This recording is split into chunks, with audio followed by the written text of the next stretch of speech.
Hello friends, आप सभी लोगों का हिंदी भाषा एसके चैनल पर स्वागत है।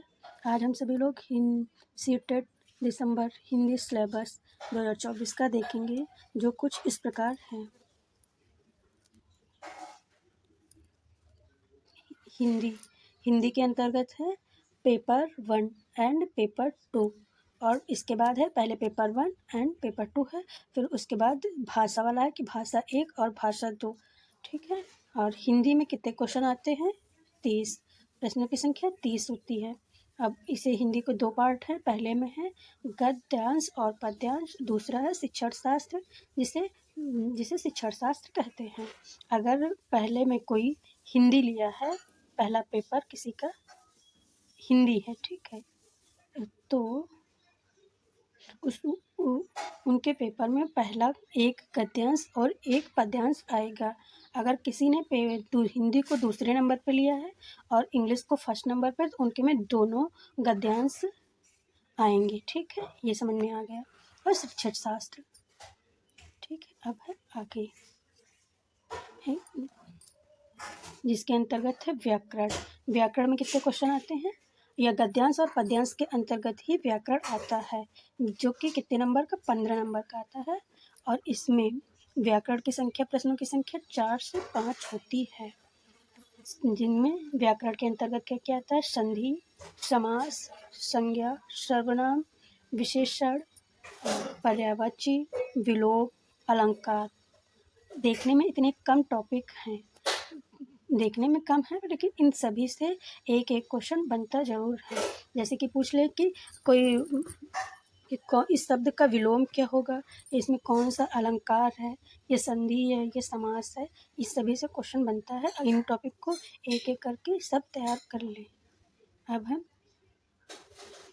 है आगे शिक्षण शास्त्र, पेडागोगी, जिसमें है पहला है हिंदी की संवैधानिक स्थिति, कि मतलब हिंदी की संविधान में क्या स्थिति है और कितनी भाषाओं को व्याकरण, किसने कितनी भाषाओं को इसमें मान्यता दी गई है, ये सब और का अध्ययन करना है। दूसरे पे है पठन कौशल, कि पढ़ने के कितने प्रकार होते हैं, उनके कौशल कौन से हैं और उनका क्या महत्व है। दूसरे पे आ जाएगा आगमनात्मक व निगमनात्मक विधि, कि आगमन विधि और निगमन विधि से हर क्वेश्चन, हर पेपर में और एक नया क्वेश्चन जरूर आता है। दूसरा है कि फिर है मूल्यांकन, कि मूल्यांकन पहले करना चाहिए कि बाद में करना चाहिए, ये आएगा। फिर है भाषा प्रयोग के प्रकार, कि मतलब भाषा कितने प्रकार की होती है और उसका किस प्रकार से हम हिंदी शिक्षण शास्त्र के अंतर्गत कर सकते हैं। छठे पे है प्रामाणिक सामग्री की शिक्षा, कक्षा के दौरान कौन कौन सी ऐसी गतिविधियां हैं जो सामग्री हैं जो प्रामाणिक हैं। और साथ पे है विभिन्न विद्वानों के मत, जैसे है जीन पियाजे, वाइगोत्स्की, कोहलबर्ग, स्टीफन कॉर्सन और गेट्स चॉम्स्की। इन सभी के कथन अगर एक बार भी आप लोग पढ़ लेंगे सही से, तो हमेशा के लिए याद हो जाएंगे और सीटेट पेपर भी क्वालिफाई हो जाएगा। ठीक है। अब है इसके आगे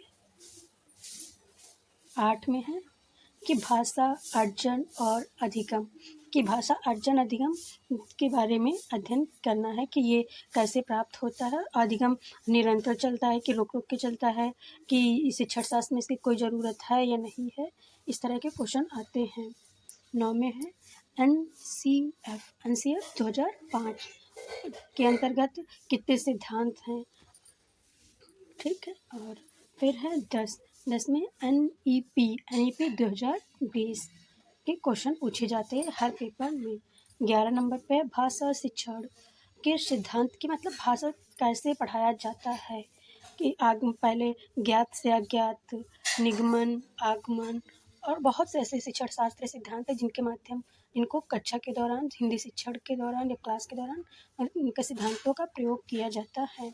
क्वेश्चन नंबर है 12, यह 12 टॉपिक पे है कि भाषा संबंधी त्रुटियाँ, कि बोलने में है, कि सुनने में है, कि पढ़ने में है, कि कौन सी।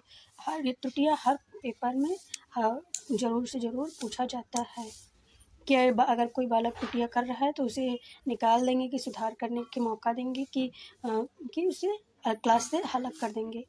फिर है 13 नंबर टॉपिक पे भाषा कौशल कि भाषा कौशल कौन कौन से हैं, क्या भाषा कौशल को एक ही साथ सीखा जाता है कि अलग अलग है, उनका शिक्षण के दौरान क्या महत्व है, ये सब सीखना है।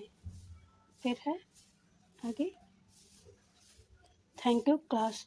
अब अगर सिलेबस बताने समझ में आया हो तो प्लीज़ चैनल को सब्सक्राइब एंड लाइक जरूर करें। Thank you class.